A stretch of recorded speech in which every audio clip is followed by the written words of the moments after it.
been a minute. I did the MCP carburetor upgrade a while back and had some issues. And I just got them resolved, hopefully. So after doing the carburetor upgrade, it ran great for about a test ride of about maybe 15 minutes or so. I pulled in the driveway and the bike just cut off, like it flooded out.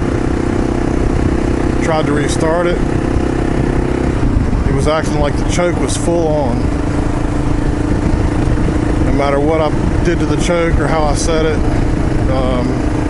it just seemed like it was flooded out. I could smell gas. Didn't know what was going on. I parked it and just let it sit in the garage until I could go back through the video and see what I did wrong on the MCP upgrade process. And for a while I was just thinking, and I didn't really review the video, but I pretty much knew everything I'd done. And then recently somebody posted something on one of the Facebook groups talking about the same issue. They did the upgrade, it was running fine, and now it's bogged down, feels like the choke's full on, won't start, won't run good. As soon as you touch the throttle, it just cuts off. So what they said was that they had went back in and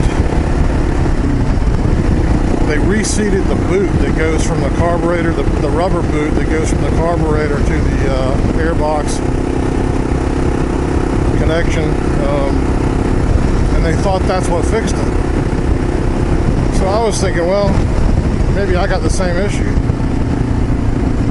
because the symptoms were the same. So I went in there and looked at everything. The boot was seated correctly. There was no issues there. So I kept looking around, trying to figure out what else it could be. And I noticed that clear vent line that's attached to the carburetor that runs either downward towards the bottom of your bike, or in my case, it ran up and up to the seat level. I kind of think this is preference, because if you have it run down, it may come from the factory down and exiting the bottom underneath the engine. But I think there was some talk about how there could be problems if you were in deep water and that tube got some water in it, or even during rain, that tube could get water in it, and it doesn't like to exit. The water won't drip out, and the engine won't pull the water up, and it won't have enough power to push it out, apparently, but it would block off the hose. So I believe, and I can't remember for sure, but I believe I took that vent line and ran it under my seat. I'd never seen anything drip out of it, and I wasn't concerned about gas. Obviously, if I smelled gas or saw gas leaking from it, then I would probably move it, or do what's called a T-mod, which is what some people have done, where you put a T connection in there and you have one line going down towards the ground and you have another line going up towards the seat, under the seat. That way it's got two ways to breathe. It can't get blocked off, and if it gets wet at the bottom, it won't hinder the bike's performance. I didn't do that, but I think I did in the past move that vent line up under the seat just to keep it from getting water in it. So I was looking at that line, the way it came off the carburetor, and I noticed that it's attached to the carburetor. It goes straight back, and then it either is supposed to go down or up towards the seat, one or the other. And mine was going up. The problem was my hose went down and then was crimped and went back up, which essentially is like crimping a garden hose.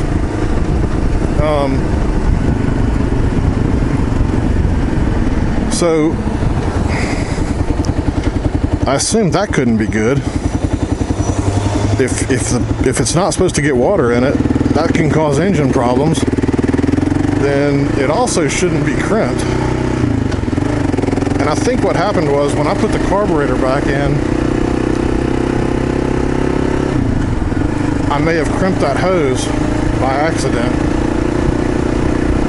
So after the MCP upgrade, I stuck the carburetor back in, and that hose got crimped. And apparently it'll run for, I don't know, 10 or 15 minutes, or, you know, it probably took 15 minutes for the hose to completely crimp after I bent it. That's my guess. So it probably ran great, like it did. And then as soon as I got home, the hose fully pinched off. Luckily, I made it home, and it cut off. That had to be what happened. So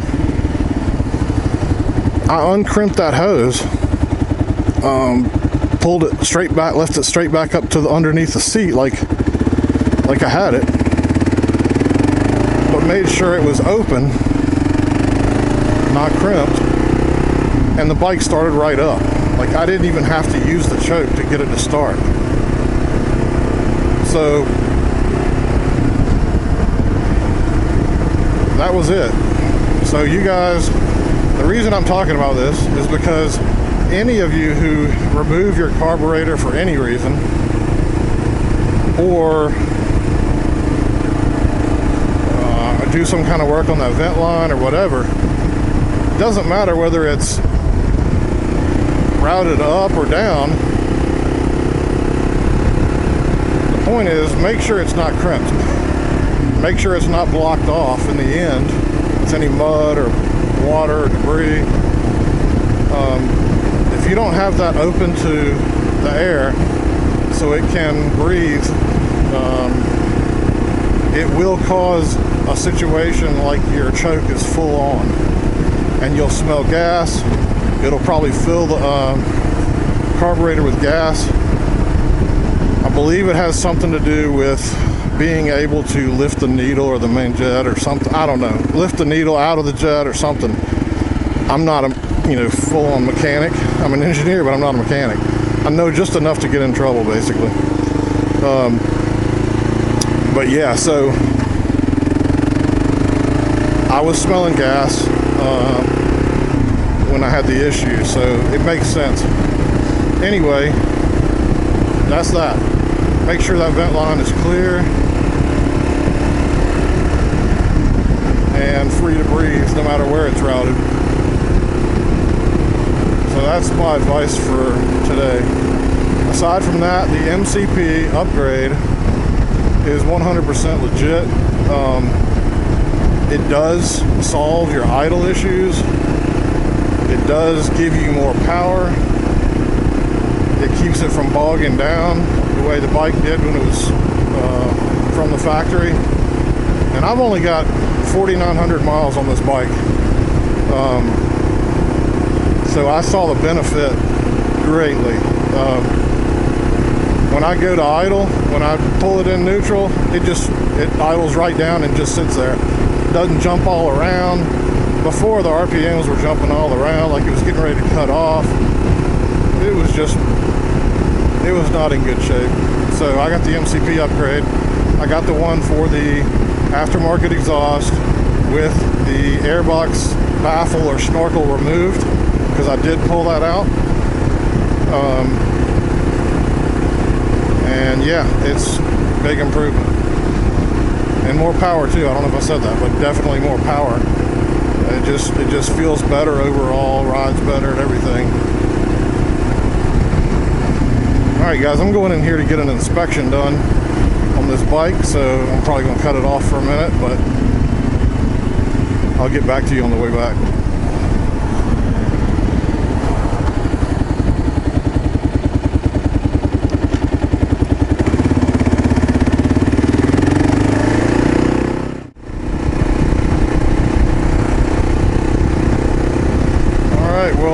inspection went smooth.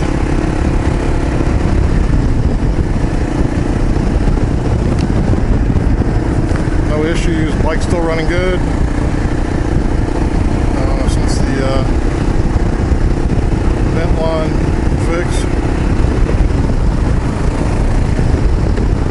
So maybe I'll be riding a little more than I have been, guys. I haven't posted in a long time. But I do have that MCP upgrade video footage. I may try to post some of that for the carburetor upgrade. And like I said, I may be riding a little more, so we'll see what we put together. I don't have to travel for work because I'm working out of my home office right now, so those daily rides that I was getting in for a while to and from work aren't going to be around, but I'm going to try to get out and just have a little fun now and then.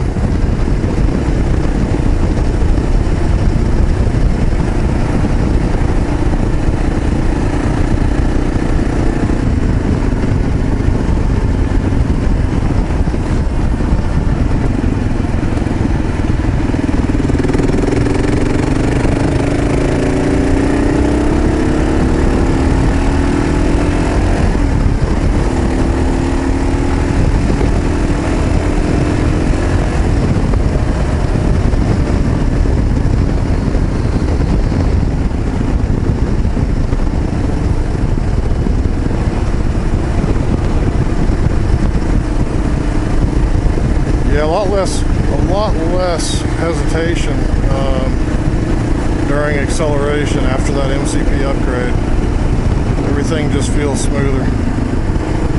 The throttle on, there's no bogging or any of that stuff like there used to be with the factory setup. And again, this is a Gen2 2015 model.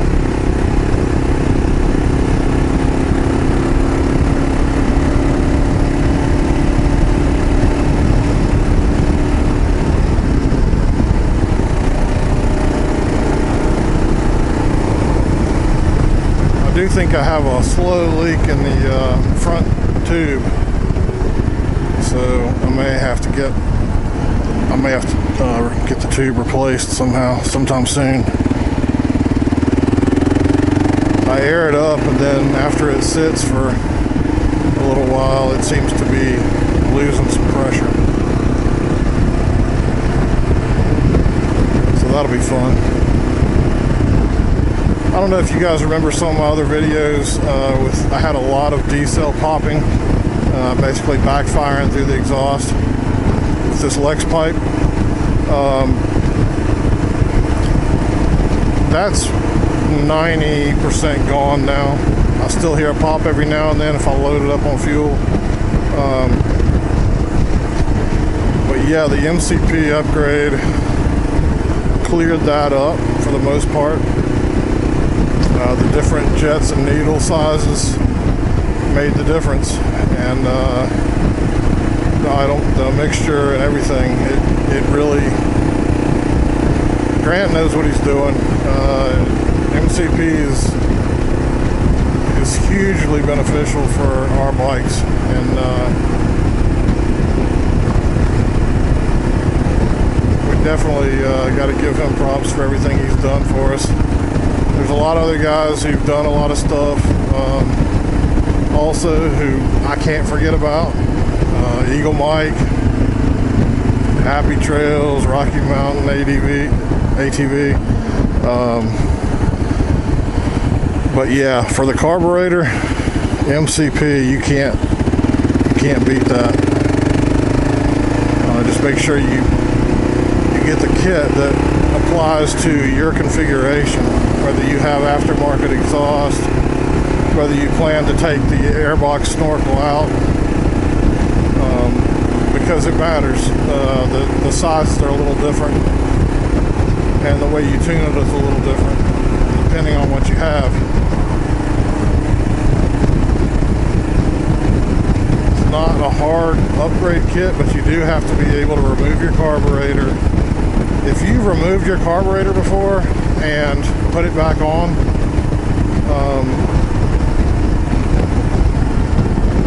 or if you've just tried to clean it at all, you can probably do the upgrade with no issues.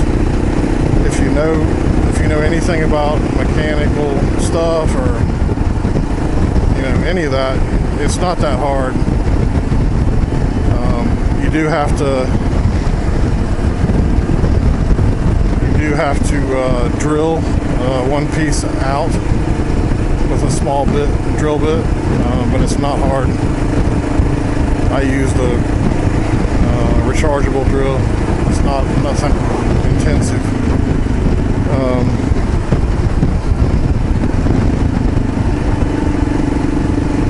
But yeah, definitely, if you're having any kind of issues with running, idling,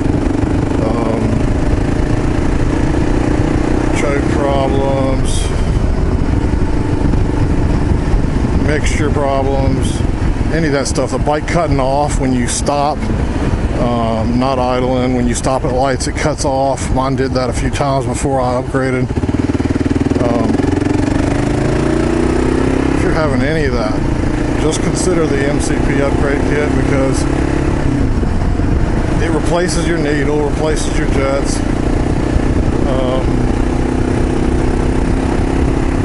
So it gets any of those parts that could have problems out of the way. At the same time, you'll be in there and you'll be able to see any debris that could be in your float bowl or any debris that could be inside the carb. If you're going to get to that point where you're looking for dirt and you're looking for debris, there's no reason why you shouldn't upgrade it.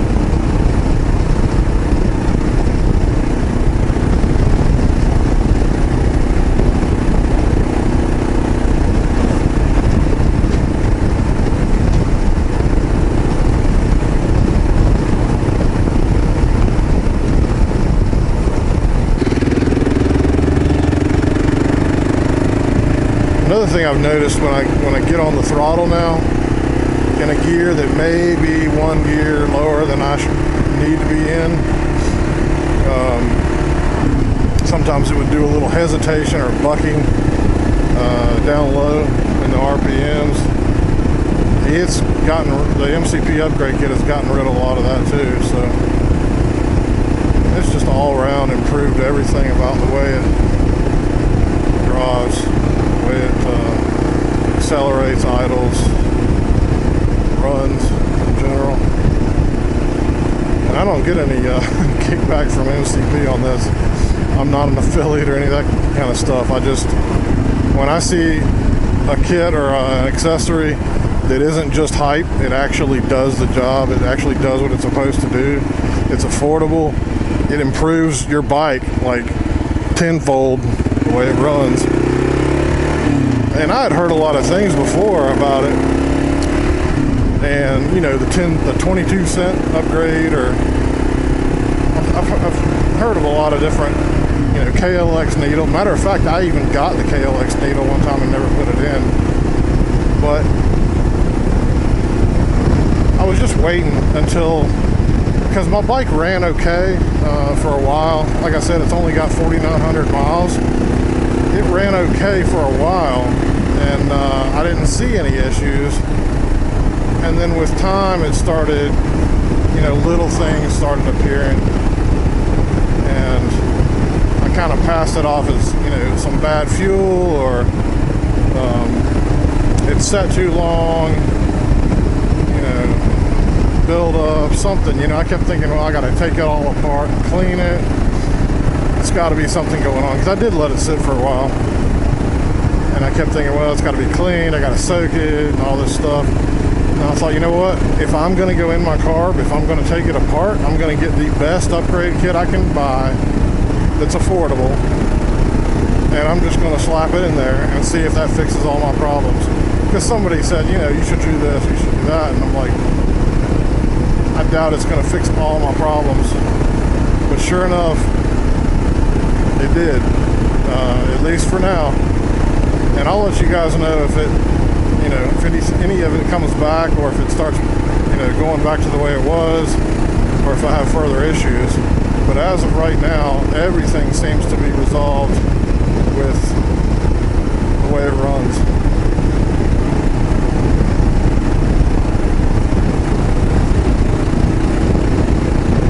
I think that's about all I got to bring to you guys today, but it's nice to get out and ride. It's nice to get the bike inspected again and fill you guys in on the MCP stuff, because I wasn't really a 100% firm believer until I did it myself. And with that vent tube issue I had, after I put it back in, I wasn't so sure it fixed anything. In fact, I thought it made it worse for a while there. And then once I found that vent tube crimped like that, and it had to be done when I put the carburetor back in, because that's the only time I've touched that area or that tube.